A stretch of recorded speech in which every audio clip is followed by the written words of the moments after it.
안녕하십니까? 행복한 사람들의 비밀 노트 저자 원근희입니다. 여러분들의 요즘 관심사는 무엇입니까? 제가 만나는 사람들의 관심사는 은퇴 후에 편안하게 살아가는 것이었습니다. 건물 임대료를 받아서 또는 연금을 받아서 편안하게 살 수 있다면 좋겠다. 애완견과 함께 산책하고 골프를 치면서 즐겁게 살고 싶은 그러한 생각들입니다. 멋있어 보이죠? 세계 여행도 다니고 그동안 신세진 사람들에게 밥도 사고 돈이 있다면 좋은 일입니다. 그런데 그렇게 살 수 있는 사람들이 많지 않죠. 제 주변에 또 다른 사람들이 있는데 틈만 나면 봉사활동을 하는 사람이 있습니다.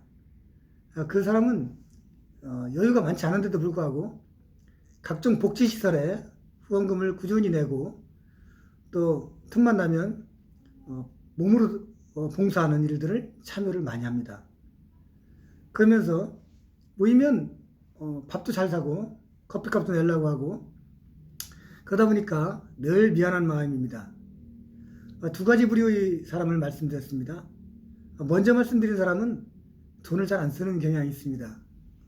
자기의 은퇴 이후에 편안한 노후 생활을 늘 관심 갖기 때문에 돈에 대해서 굉장히 절약을 하고 돈을 어떻게 불려서 노후 은퇴 자금으로 쓸까를 관심을 많이 갖고 있습니다. 물론 자녀 결혼 자금도 써야 되고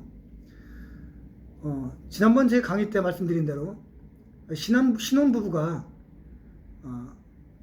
어려운 사람들을 위해 써달라고 큰 돈을 기부한 그런 사례를 보면서 굉장히 감동을 먹었었는데 돈이 많다고 해가지고 후원금을 내고 불이웃들을 생각하는 것이 아니라 돈이 없어도 다른 사람을 늘 배려하고 관심 가는 사람들이 또 많이 있다는 것을 볼 때 굉장히 감동을 받고 고무적이라고 볼 수 있습니다.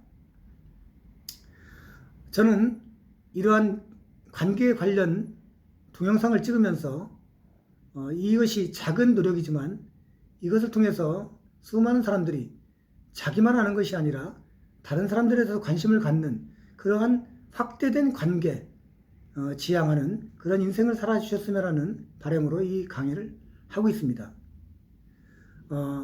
나와 내 가족만 잘 지내면 되겠지 그런 생각도 때로는 굉장히 중요하고 필요하지만 우리가 만나는 사람 이외에 내가 잘 모르는 사람들에 대해서도 이웃을 확대해서 생각할 필요가 있다는 것을 늘 제가 강조해서 말씀드리고 있습니다. 예를 들어볼까요? 어떤 아기가 태어나자마자 버려집니다. 미혼모, 너무 겁이 나서 어찌할 바를 몰라서 버렸다고 합니다. 또 태어나자마자 신생아실에서 신생아를 돌보는 좀 부족한 간호사가 아이를 막 던집니다. 그 텔레비전에 나온 적이 있습니다. 처벌을 받죠.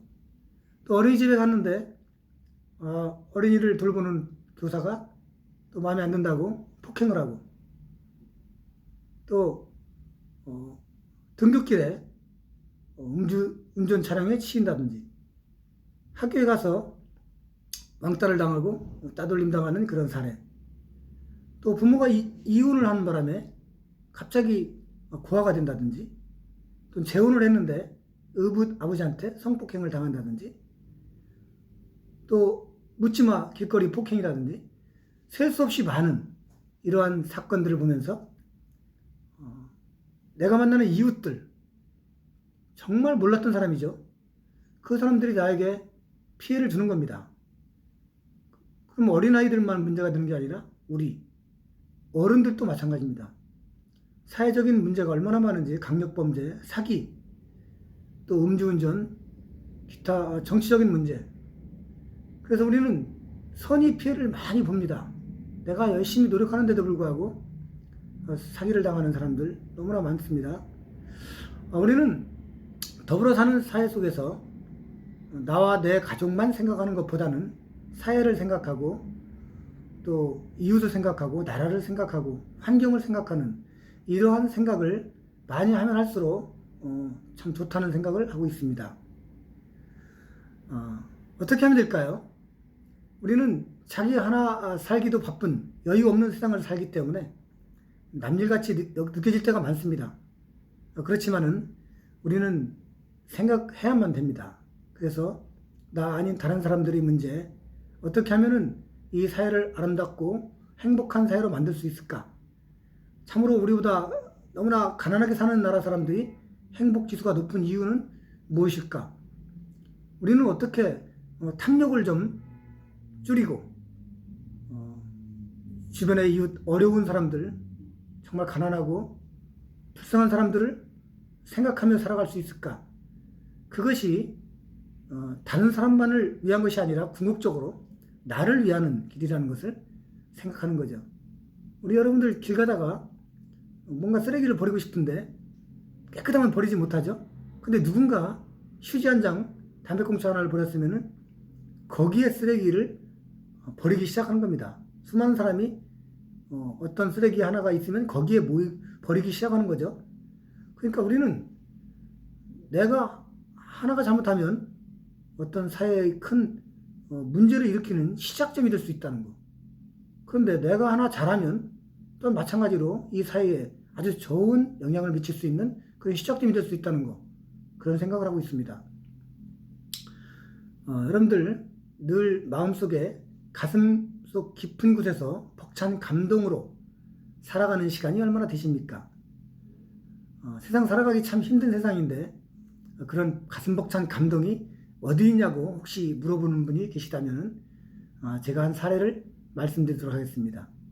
한 10여 년 전에 제가 만난 사람인데요. 그 사람의 남편은 성직자입니다.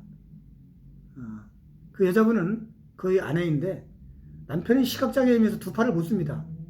봉사활동을 하다가 만났는데 제발 나랑 결혼해달라고 해서 그 여자분이 부모님의 반대에도 무릅쓰고 그 시각장애인과 함께 결혼을 했습니다. 그리고 아이를 낳습니다. 그분이 자기 이야기를 하는데 제 기억에는 50대 여성인데 제가 볼 때는 20대 여성같이 피부도 좋고 너무나 해맑게 웃는데 그분이 얼마나 고생하는지에 대한 얘기를 듣는데도 실감이 나지 않습니다. 남편이 눈이 보이지 않고 두 팔을 쓸 수 없기 때문에 비 오는 날 혹시 밖에 나간다 그러면은 기가 막힌 일이 벌어집니다. 남편이 옷을 다 챙겨줘야 되고 보따리를 싸면서 밖에 나가면은 한 손으로는 남편을 잡고 한 손으로는 보따리를 잡고 등에는 아이를 업고 우산을 들고 가야 되는데 참으로 상상이 안 됩니다. 일상생활이 자기의 삶은 없습니다.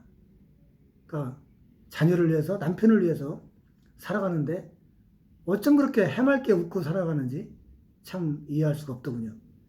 우리 주변에는 이렇게 남을 위해 살아가는데도 불구하고 너무나 행복하다고 말하고 사는 사람이 주변에 많이 있습니다. 여러분들 주변에는 어떻습니까? 나 하나만 생각하는 삶에서 다른 사람을 생각하면서 주변에 시야를 넓혀서 그런 사람들이 있는지 관찰하고 배려하고 나의 작은 도움을 주려고 노력하는 그 마음에서 사랑이 생겨나고 그 사랑으로 인해서 나를 행복하게 만드는, 다른 사람을 행복하게 만들려고 하다가 내가 행복하게 되는 거죠. 우리는 이 관계를 넓게 봐야 된다는 거, 그 말씀을 제가 지금 드리고 있습니다. 그래서 주변에 자기밖에 모르는 사람들을 보면은 짜증이 날 때가 많이 있죠. 뭐 운전할 때 짜증나는 것뿐만 아니라 주변에 그 사회적인 어떤 사건들 보면서, 예를 들면은 아주 꽃다운 청춘인데 젊은이가 어렵게 취직을 했어요. 근데 그게 하청에 하청을 둔 그러한 회사였습니다. 안전모드 없이 일을 하다가 산업재해를 당하는 수많은 젊은이들, 그런 얘기를 하다 보면은 끝이 없죠. 우리 사회는 구조적으로 너무나 많은 문제들을 많이 갖고 있다는 것을 우리 여러분들 알고 계실 겁니다. 사회를 변화시키고 또 미래에 참으로 아름다운 세상을 남겨주기 위해서 기성세대들이 관심을 가져야 된다는 것. 그리고 우리나라뿐만 아니라 전 세계적으로 관심을 갖다 보면은 이런 문제들이 해결이 될 거로 생각됩니다. 나 하나만 잘한다고 뭐가 되겠냐 이런 생각이 아니라 나 하나만 잘해도 모두가 이런 생각을 하게 되면은 세상이 바뀌는 거죠. 예, 오늘은 관계를 넓게 확대해서 생각하자는 그런 말씀을 드렸습니다. 감사합니다.